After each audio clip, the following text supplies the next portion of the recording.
Welcome to Season 2 of Window Dressing, American Trash and National Treasures. It's raining here in Los Angeles, Atmospheric River Part 2, so I apologize for the sounds of rain, wind, and possible landslides in the recording of this episode. The last 4 episodes have gone together in pairs: Heart of Midnight with Vertigo and Scarlet Street with Melrose Place, or more specifically, Joan Bennett's character in Scarlet Street, Kitty March, and Laura Leighton's character in Melrose Place, Sydney Andrews. For my 5th episode of Season 2, I will be doing a standalone topic: Patricia Arquette as Alabama Worley in the 1993 film True Romance. According to lore, True Romance and Natural Born Killers were originally one film. Thankfully, it was split into 2 distinct stories, and Alabama Worley had a chance to enter into the cultural ether. She is a widely loved and influential character for a relatively undervalued cult film. I saw True Romance for the first time on television as a child. My impressions of it on my first viewing are strong even now, decades after my first time seeing the film. Alabama's image hit me hard. I wasn't the only one who had this experience with her character, as evidenced by TV shows like Euphoria's repeated references to her. Alabama is an icon for young women. The type embodied by Arquette's Alabama is the trashy whore with a candied heart and the taste of peaches in her kisses. She is the trailer park beauty with blonde hair and a halter dress, worn with a bra, a detail that describes her character in full, just as smeared red lipstick and patent leather turquoise slingback pumps do. Alabama is the height of girlish glee and sex. She reminds me of the scent of a cheap knockoff Terry Mugler bottle of Angel perfume bought in a Las Vegas gas station parking lot. The specificity of that reference point may be lost on some, but for those of you who know, you know. True Romance was written by Quentin Tarantino and Roger Avery, but directed by Tony Scott. Christian Slater stars as Clarence Worley, the comic book store employee with a deep-seated Elvis obsession and a wisteria-colored 1969 Cadillac Eldorado convertible. This color of Cadillac was only available by special order that year. I know this because I had the same car, though mine was not a convertible and it died about 20 minutes outside of Oakland almost 20 years ago.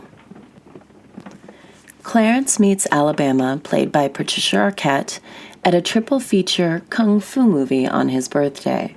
Bama, as she is affectionately referred to by Clarence throughout the film, sits right next to him, haphazardly spilling her popcorn on him and snaring his heart in the process.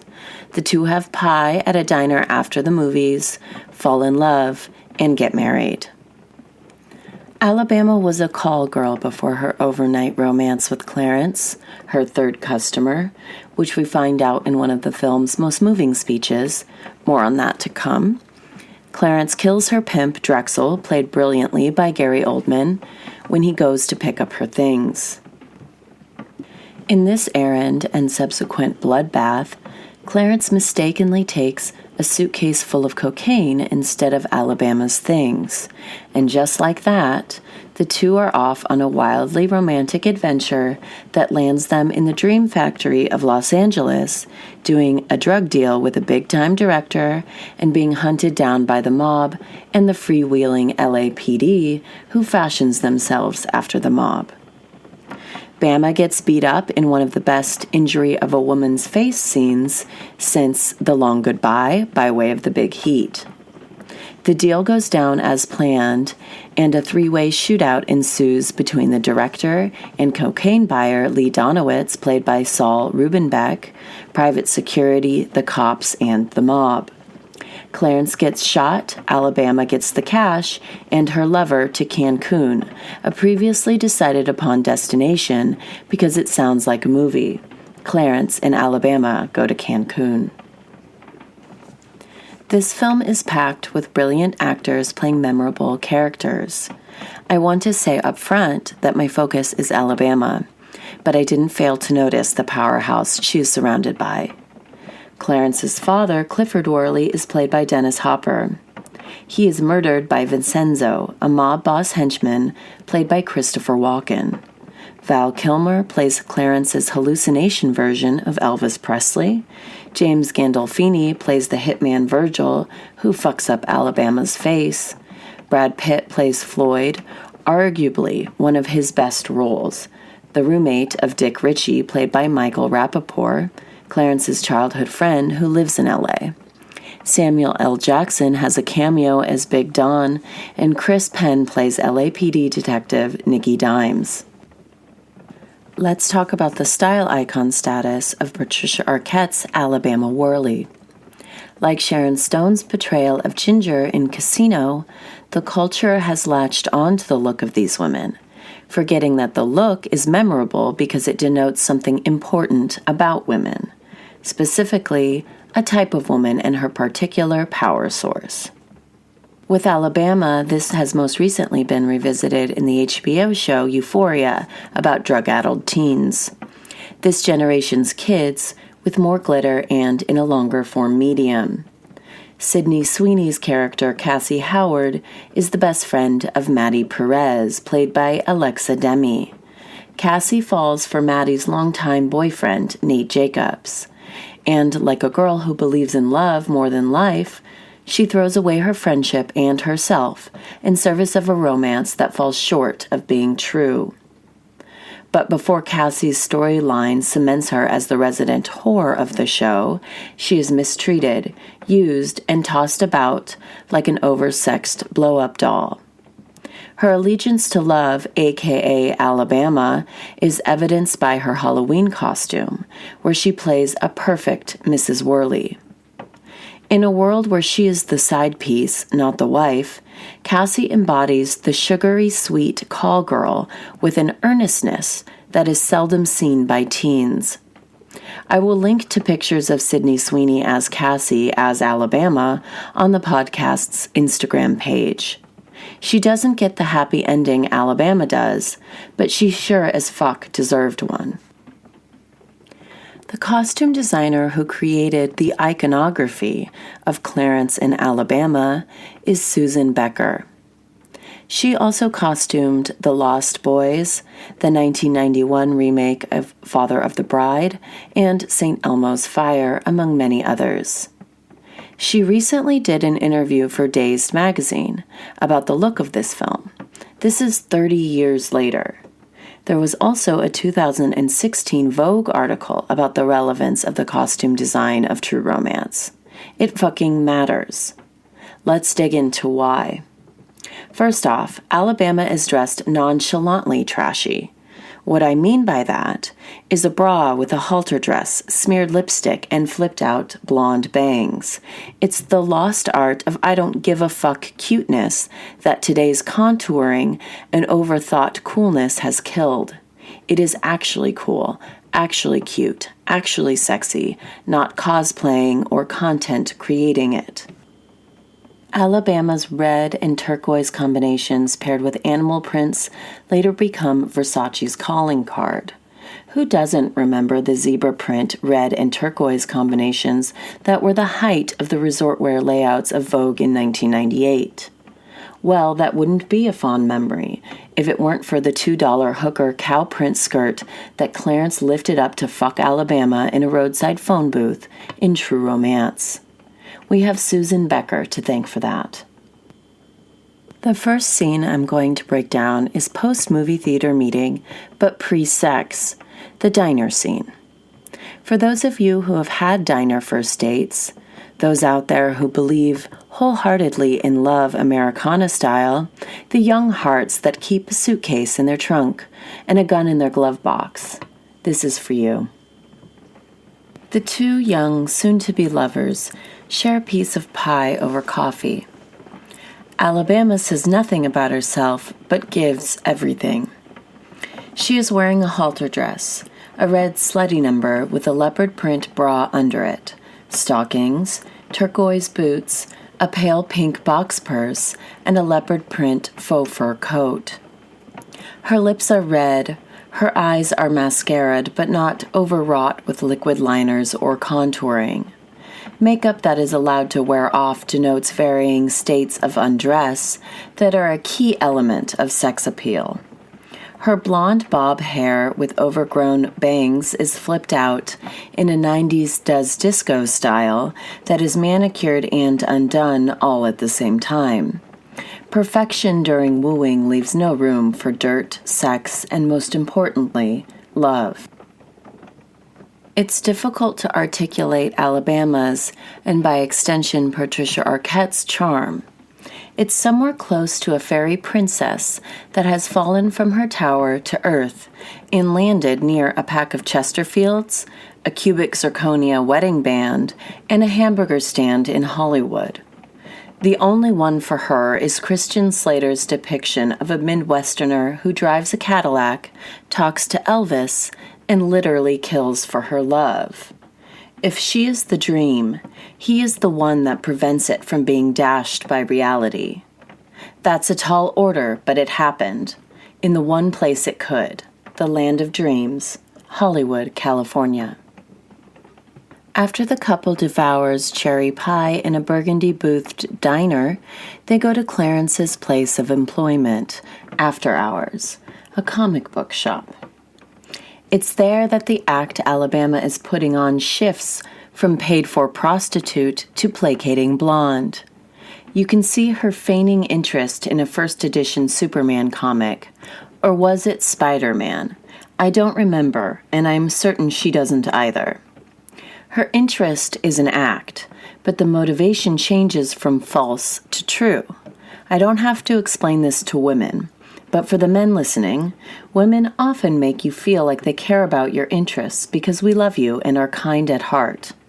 I know it's hard to relate to since men rarely do this for women, or at least less convincingly. But it is a big part of a woman's romantic career. When they leave the comic book shop, it's to make love at Clarence's billboard-adjacent apartment. There, with an Elvis statue in the background, they lap at each other's mouths in a signature Alabama and Clarence kiss, lit by the dim blue haze of new love. Post-lovemaking, Alabama goes out the fire escape onto a nearby billboard to smoke a cigarette. She is wrapped up in Clarence's blanket like a babushka, crying with little to no makeup left on her face. Patricia Arquette has the kind of emotionally moving beauty that Alicia Silverstone does. It emanates something beyond beauty, most certainly something not painted on or acted out. It just is. Alabama begins to explain to Clarence, who has followed her out onto the billboard ledge, that she was hired to meet him in that movie theater earlier in the night. Clarence asks if she is a theater checker. She clarifies that she is a call girl. Clarence says, "You're a whore?" Alabama says, "No, I'm a call girl and there's a difference, you know." She begins to raise her voice and continues, "Stop being so fucking calm about all this. Go look in your house. There's a note on your TV and all it says is Dear Clarence, because I couldn't write anymore. So I just said, Alabama, come clean and just tell him what's what. And if he tells you to go back to Drexel and fuck yourself, then go back to Drexel and fuck yourself." Clarence interrupts. "Drexel, what's a Drexel?" Alabama says, "Please shut up. I'm trying to come clean, okay? I've been a call girl for exactly 4 days, and you're my third customer. I want you to know that I am not damaged goods. I am not what they call Florida white trash. I'm a really good person. And when it comes to relationships, I'm 100% monogamous." Clarence says, "You stay with one guy?" "Exactly. And if I'm with you, then I'm with you, and I don't want anybody else." In the next scene, the two are married.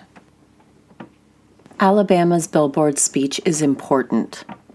Not only do her words open the film in dreamy voiceover set to desolate Detroit cityscapes, but her words propel the story forward ideologically.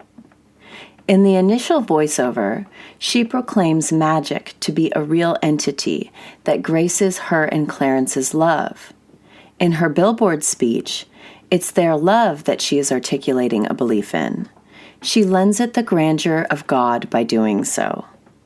Clarence's actions dictate the forward motion of the plot, but Alabama's spark creates a place in the world where they can have a happily ever after as a result of those actions. It's symbiosis from any angle. After Clarence kills Drexel, Alabama's pimp, he comes home to her with hamburgers in hand. She is wearing the night before's red dress with Clarence's blue hoodie over it, in a pitch-perfect, hiding-in-your-boyfriend's life look. This doesn't just make an excellent look for a runaway call girl, but for any woman who has loved a man and had no choice but to be in his life as opposed to her own as a result of that love. But this isn't any love, it's true romance, and Clarence comes home with proof of his affection, the blood of her pimp on him and a suitcase full of uncut cocaine, the fairy dust of a capitalist society. This is a recipe for starting a new life, their life. No more hiding in his. They make off for California in Clarence's Cadillac. It's between Las Vegas and Los Angeles, I imagine on Interstate 40, that the couple stop at a phone booth to call Clarence's childhood friend, Dick Ritchie, who lives in L.A. Alabama is wearing her most iconic look, the one that typically makes it into media as a reference point. She is wearing a cow print miniskirt, a turquoise belt, matching cowboy boots, and a white, ruffled, off-the-shoulder crop top with turquoise polka dots. She wears this top over a satin and lace turquoise bra. Clarence gets Dick on the phone and pulls Alabama in to make an introduction. He looks at her lustily and pulls up that little cow print skirt and fucks her in the phone booth. It's probably the most American of all movie scenes and my personal dream. I have already mentioned Clarence's penchant for murdering for love. If you add this on top of that, you get the perfect man. A man who would be nothing without Alabama to act as an object of his devotion. She is the type of woman that makes a man whole because he loves her. It is a miracle that only happens en route to the Hollywood in your heart. Once the couple arrives in L.A., they check into the Safari Motor Inn, intended to be located in Hollywood in the film, but actually located in Burbank. After a trip to Magic Mountain to facilitate a drug deal and some other character introductions, we come to the most remembered of Alabama's scenes, the bloody beat-up scene featuring Arquette and Gandolfini. Clarence drops Alabama off at the motel and heads out to get them hamburgers. In this film, hamburgers are a cue for violence. Alabama opens the door to their motel room. The walls of the room are painted a bright coral. There are 2 parrot portraits made with real feathers and framed in gilded bamboo, flanking a large vase of orange gladiolas, baby's breath, and asters. The high impact of the gladiolas, which is a cheap, tall, tropical adjacent flower, paired with the delicate filler flower, asters, and the trash flower, baby's breath, is perfect for the space and the love that inhabits it.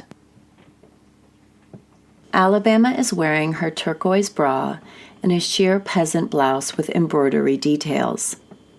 She pairs that with pink leopard print capri pants and her pink box purse. Her shoes are sling-back, open-toed, turquoise kitten heel adjacent pumps. This style was prevalent in the late 90s in resort wear lines of design houses like Versace, as I referenced earlier. Tropical trash is one of my favorite looks of the decade. Her mirrored blue glasses and matching plastic earrings top off this syrupy sweet cherry slushy of an outfit. She shuts the door behind her and then sees James Gandolfini's character Virgil sitting on a rattan chair with a shotgun in his lap. He says, "Hi." Alabama slings her box bag over her shoulder casually and says, "Hi," and giggles. He says, "That's a very nice outfit." She replies, I got this in Las Vegas, Nevada. He says, Alabama, where's our Coke? Where's Clarence? And when is he coming back? She says, I'm sorry, I think you have the wrong room. My name is Sadie. We don't have any Coke, but there's a Pepsi machine down the hall. I don't know anybody named Clarence, but perhaps my husband does. You can ask him because he'll be home in a minute. He plays football. He's just at practice. I love the detail of her fake name. I don't know if it was intended, but I can't help but think of Sexy Sadie. Not the Beatles song, but Susan Atkins, the Manson family killer, who was present at the Tate murders and who was known as Sexy Sadie. Her role in 8 of the Manson murders, including the first, the murder of Gary Hinman in Topanga, makes her one of the most notorious female serial killers of the last 100 years. Using her name with a wink and a nod, and a giggle, warns Virgil that women can kill and enjoy it. Virgil gets up and asks for her hand. She complies. He says, "You are unbelievably cute." He lifts up her sunglasses and says, "What a face." He strokes her cheek. Her eyes are full of fear. He makes her turn around for him. After she completes her twirl, he punches her in the jaw, knocking her to the ground. Meanwhile, Clarence is singing in his Cadillac in the California sun, blissfully unaware of what is happening to his wife, a violence that she endures because of his naivety and arrogance. Bama lies bloody on the floor. Virgil turns her over and says, "That hurts, don't it? Get on your feet, sweetie, you ain't hurt that bad." He asks her again where the Coke and Clarence are. He punches her in the stomach hard, knocking her back and leaving her gasping for breath. She lays on the ground, blood pouring from her nose and mouth, heart-shaped earrings swept back from the fall.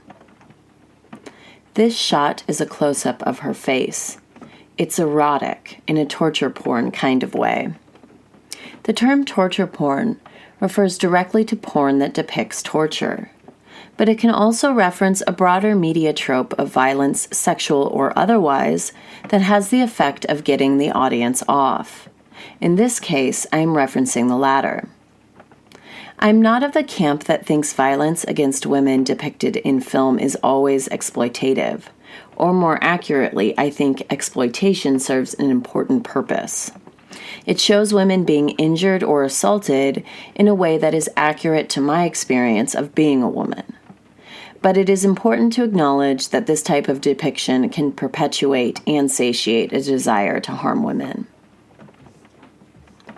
Virgil throws Alabama's whole body against the entryway table, knocking the vase of flowers to the ground with her bloody and broken body.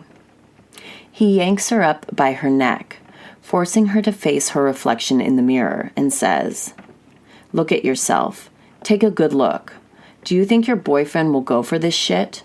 If you do, you're fucking stupid, you know that?" He grips her by her hair, slams her head hard against the glass, and says, "You're a very pretty girl, Alabama, but you ain't gonna be very pretty for very long." He asks again where the Coke is. She flips him off and laughs. He knocks her out with a single hard punch. Cut to Clarence at the hamburger stand, laughing about an Elvis fan in a magazine. He says, "It looks like she fell off the ugly tree and hit every branch on the way down." This is the reference point that grounds the film in neo-noir Americana. A woman's face being destroyed by a gangster is a theme that comes up over and over and over again in film noir. The difference, if there is or even needs to be a difference, is that Alabama is destroyed for love, not by love, as the femme fatale usually is. Gloria Graham's hot coffee burn in The Big Heat is done by her lover in retaliation for her flirting with another man. She didn't do anything wrong, but her beauty was destroyed for overstepping her role as an object by acting with agency. I love these scenes in noir because they are such a potent portrayal of the egregious violence that accompanies being a woman. It is inescapable. It's Alabama's fate to experience a similar disfigurement, but because this is Hollywood and it is true romance, not just love, her disfigurement is temporary, and Clarence does indeed spend the rest of his life making up for his absence in this moment. The fact that her beauty is not the thing that holds them together, and he still loves her bruised and bloody, is a surprise to everyone but them. Alabama is lying on the ground, bloodied, with her shirt off and her famous turquoise bra exposed. The contents of her purse surround her: pink Sweet and Low packets, loose cigarettes, a plastic turquoise wallet, a Swiss Army knife with a corkscrew, and a pink toy dinosaur charm attached. Virgil starts his hired killer confessions. This is typical behavior. Men who hurt women always confess their sins to you, you being the injured woman. They feel safe, strong, and capable of vulnerability when you're bleeding on the floor or begging them not to rape you again, at least in my experience. The Sweet and Low packets that surround Alabama in this motel scene are the most inspirational detail in the film. I kept Sweet and Low packets in my purse for at least a decade because of this scene. It captures something so indescribably potent about the kind of girl Alabama is, and gets at her status as an icon for young women over the last 30 years. She is trashy in the most deliciously saccharine way. Only her blood, mixed with pink packets of fake sugar, replicates the taste. She sees the reflection of the corkscrew in the mirror. She picks it up as Virgil sees the suitcase full of cocaine hidden under the bed. He pulls out his shotgun to shoot her. She holds up the corkscrew in defense. Virgil, in one of the greatest and grossest movie lines ever, says, "Wanna play? Is that what you want? Wanna play with Daddy? Come on, I'll give you one shot, 'cause I like you. Stick it in me, baby. Stick it in Daddy." She drives the corkscrew into his white patent leather shoe. He throws her against the wall in response before pulling the corkscrew out of his foot. Alabama picks up the Elvis statue, which apparently Clarence brought with them, and smashes it over Virgil's head. It doesn't deter him, and he continues to come after her. He says, "All right, no more Mr. Nice Guy." He throws her through the shower door, shattering it. She lands bloody in the bathtub. She starts laughing and says, "You look ridiculous." He grabs her by the hair, but she opens a bottle of shampoo and puts the contents in his eyes.